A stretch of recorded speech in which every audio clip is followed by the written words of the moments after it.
शीर्षक बा अब त देशको मुहार फेर्नु है। बा अब देश कसो नबदलिएला र है। चुनाव आउँदैछ, जता कतै प्रचार प्रसार भइरहेको छ। म त सानै छु, देश पढ्न सिकेकी छैन, राजनीतिको बारे त्यति बुझेकी छैन, तर देशको बारे सुनेका समाचारले मनमा कता कता डर लाग्छ। बा आजै आफ्नै भविष्य अन्धकार लाग्छ। म कस्तो देशमा जन्मिएकी हुँ। हत्या र हिंसाको घटना दिनौँ बढिरहेको छ। भ्रष्टाचारले उचाइ छोएको छ। लाखौँ युवा आफ्नो भूमिमा होइन अरूको भूमिमा कर्म गर्न जानुपर्छ। शिक्षा र स्वास्थ्यको लागि विदेशिनुपर्छ। बा हजुर पनि त खाडी जानुभयो। 45 डिग्रीको तातो घाममा रगत र पसिना एक गरी घर खर्च चलाउनु भयो।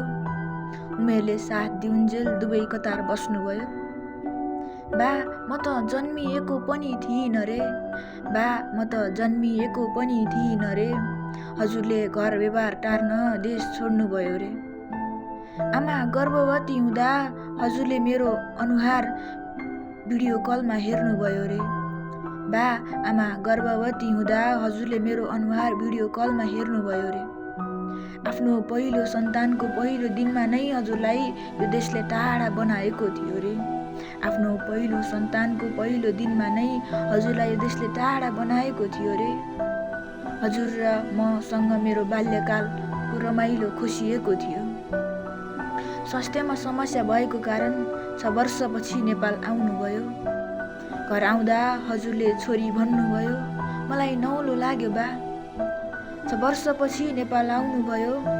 घर आउँदा हजुरले छोरी भन्नुभयो। मलाई नौलो लाग्यो बा।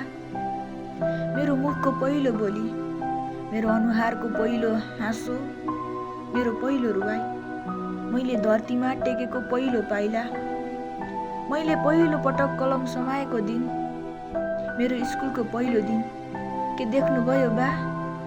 मेरो स्कुलको पहिलो दिन, के देख्नुभयो बा? हजुरसँग उत्तर छैन, मलाई थाहा छ नि बा। हजुरसँग उत्तर छैन, मलाई थाहा छ नि बा।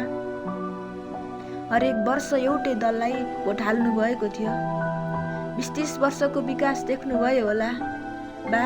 20-30 वर्षको विकास देख्नुभयो होला। पुस्तौँ पुस्तादेखि एउटै सरकार। हजुर बुबा आमाको पालादेखि आज मेरो पालासम्म एउटै सरकार। तर विडम्बना बा, मसँग बिताउनु पर्ने बालापनको पल हजुरसँग खोसिदिने सरकार। अरू साथीहरू बुबाको हात समाई स्कुल आउने गर्थे। त्यो पल मेरो मन कति खिन्न भएको थियो।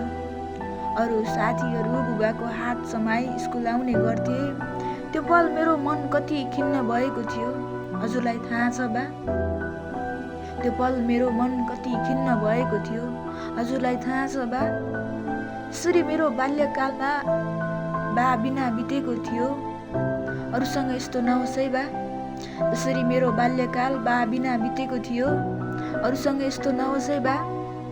अब त देशको मुहार फेर्नुपर्छ है बा। अब त देशको मुहार फेर्नुपर्छ है। जसरी हजुर परदेश जानुभयो म जान चाहन्न बा। जसरी हजुर परदेश जानुभयो म जान चाहन्न बा। 7 समुद्र पारी अर्काको देशमा दुःख गर्न चाहन्न बा। आफ्नो सन्तानको राम्रो भविष्यको लागि भए पनि देशको मुहार यो पटक फेर्नु होला बा।